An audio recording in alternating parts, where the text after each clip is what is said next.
अंकिता और आप देख रहे हैं वॉइस ऑफ ग्राउंड। देखिए, हड्डियों में दर्द होता है, जोड़ों में दर्द होता है तो क्या करते हैं लोग डॉक्टर्स के पास जाते हैं। और अभी का जो वेदर है, लोग काफी ज्यादा परेशान हो जाते हैं, स्त्री हो या पुरुष हो या बच्चे हो। हड्डियों के दर्द से हर कोई परेशान होता है।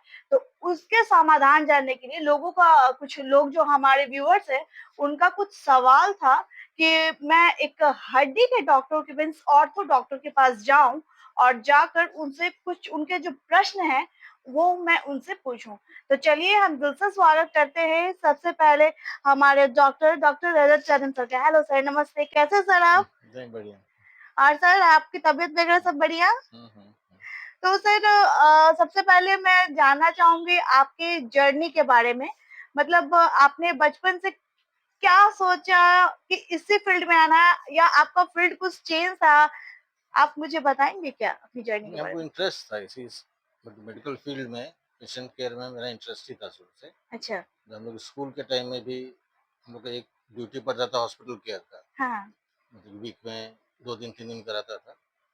मेरे सारे फ्रेंड्स भाग जाते थे लेकिन हम सिंसियरली उस ड्यूटी को करते थे। ओह ये वाओ! एक इंक्लिनेशन था इस फील्ड में मेरा। तो मीन्स ये आपका भी फोकस था कि नहीं आपको ऑर्थो में ही स्पेशल जाना है? ये ऑर्थो तो बाद में डिसाइड हुआ हाँ। लेकिन पेशेंट केयर में इंक्लिनेशन था मेरा। ओह!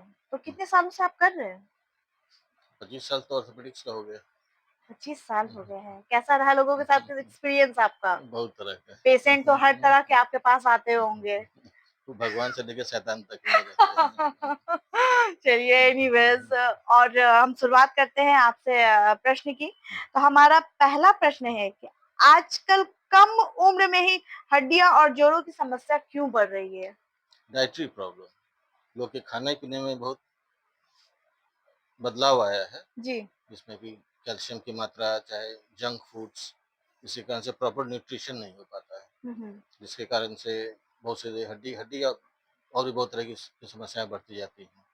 तो आप लोगों को सजेस्ट क्या करेंगे, क्या करना चाहिए, क्या खान पान का ध्यान रखना चाहिए हड्डियों को स्ट्रांग रखने के लिए? बैलेंस डाइट, दूध ज़रूर लेना चाहिए और भी बहुत सारी चीज़ें हैं जिसमें कि कैल्शियम ज़्यादा रहता है, उसको रेगुलर खाना चाहिए। हम्म। आजकल दूध आउट ऑफ फैशन हो गया है, लोग नहीं पीना चाहते हैं। नहीं, दूध आउट ऑफ फैशन सर हो गया हुँ, है, हुँ, लेकिन क्या है ना कि लोग आजकल बोलते हैं कि डायरी प्रोडक्ट ज्यादा यूज भी नहीं करना चाहिए, तो उस पे आप क्या बोलना चाहेंगे? क्यों नहीं यूज़ करना चाहिए? दूध ज्यादा सेवन नहीं करना चाहिए, ऐसा लोग बोला करते हैं। नहीं, यही तो मिसकंसेप्शन है। जी। दूध में बहुत सारी चीज़ें हैं, खाली कैल्शियम ही नहीं है, बहुत सारी चीज़ें और सब चीज़ फ़ायदेमंद है। हम्म।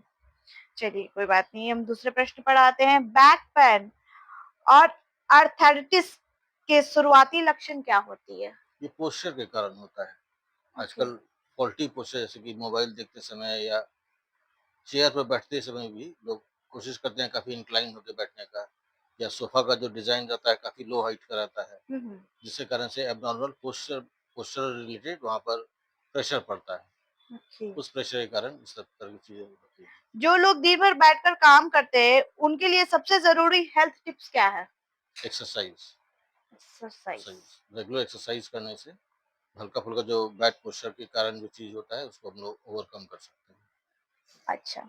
छोटी चोट या मोच आने पर घर पर क्या करें और कब डॉक्टर के पास जाना चाहिए? पहले तुरंत बर्फ़ के पानी से सेंक लिया जाता है उसको, हम्म। कुछ एनालिसिस स्प्रे है उसको लगा लीजिए, हम्म। कुछ क्रेप बैंडेज बाँध दीजिए और लगे कि नहीं चलने में काफ़ी दिक्कत हो रही है, तो डॉक्टर के पास जाके कम से कम एक एक्स-रे तो ज़रूर करा लेना चाहिए। कि बहुत बार होता है कि कुछ माइनर क्रैक रहता है, हम्म। जिसको नेगलेक्ट कर देने के कारण वो फ्रैक्चर में कन्वर्ट कर जाता है, तो फिर ट्रीटमेंट बदल जाता है, फिर काफ़ी परेशानी होती है उसमें। और बहुत से लोग भी होते हैं जो जनरली जो आज हम लोग फेस करते हैं कि लोग सुबह उठते हैं और उनके बैक पेन और खासकर मुझे लगता है कि नी में काफी ज्यादा प्रॉब्लम होता है, वो सीढ़ी नहीं चल पाते। इसका रीजन? हुँ, हुँ। घुटना जो जॉइंट है वो कि ह्यूमन के लिए नॉर्मल जॉइंट नहीं है, जैसे ह्यूमन हुए थे 4 पैर पर चलने के लिए। हाँ हाँ। जब आप इरेक्ट हुए तो एक हम्म। एब्नॉर्मल स्ट्रेस पड़ता है घुटने पर जी। और उसका जो डिज़ाइनिंग भी है, वो डिज़ाइनिंग भी उस तरह का नहीं है हम्म। कि ईज़िली आदमी 2 पैर पे खड़ा हो, इसलिए वो काफ़ी स्ट्रेस में रहता है वो जॉइंट और बहुत जल्दी खराब भी होता है। तो क्या दर्द में हर वक़्त क्या सही है पेन किलर लेना? लोग जनरली दर्द होता है तो क्या करते हैं, फटाक से पेन किलर ले लेते हैं कि पेन किलर खा लो ये ठीक हो जाएगा। नहीं, पेन किलर से ठीक नहीं होता है। पेन हुँ, किलर सिर्फ़ दर्द को दबाता है जी। और दर्द को दबा करके बहुत केस में उस सिम्पटम को एग्रीवेट भी कर देता है। इसलिए पेन किलर तो जितना कम हो सके उतना कम ही खाना चाहिए। बुजुर्गों में गिरने और फ्रैक्चर से बचने के लिए सबसे ज़रूरी सलाह क्या देंगे आप? अगर उम्र ज़्यादा हो गया है, आपको चलने में तकलीफ़ हो रही है, जी। तो कुछ सहारा लीजिए। हुँ, बहुत जहाँ भी आप ट्रैवल कर रहे हैं, जहाँ भी रूम में आप हैं, वहाँ पे लाइटिंग एकदम प्रॉपर रहनी चाहिए, ताकि आप आसानी से देख सकें कि कहाँ आप जा रहे हैं। हुँ। और अगर थोड़ा भी लगे कि आप अपने आप को नहीं सँभाल पा रहे हैं, तो एक अटेंडेंट को साथ में रखा जाए। कोई भी, चाहे घर का आदमी हो या बाहर का हो।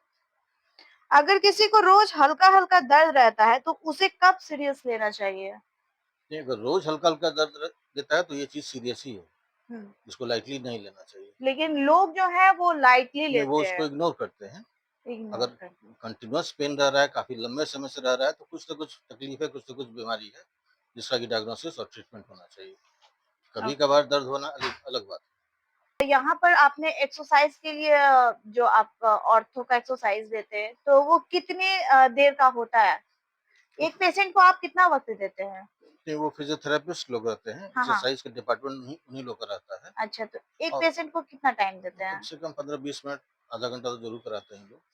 फिर डिपेंड करता है किस तरह का एक्सरसाइज़ है, अगर जैसे मोबिलाइज़ेशन एक्सरसाइज़ है, उसमें ज़्यादा समय लगता है। हुँ, हुँ। और बहुत अच्छा लगा आपसे बात करके, आपके जवाब सुनकर मुझे लगता है कि हमारे दर्शक जो हैं बिल्कुल जो उनको परेशानी थी, जो उनका प्रश्न थे, वो प्रश्न लेकर मैं सीधा डॉक्टर के पास आई और इन्होंने सारे जवाब आपको दे दिए। वॉइस ऑफ ब्राउन में फ़िलहाल इतना ही, मुझे दीजिए इजाज़त।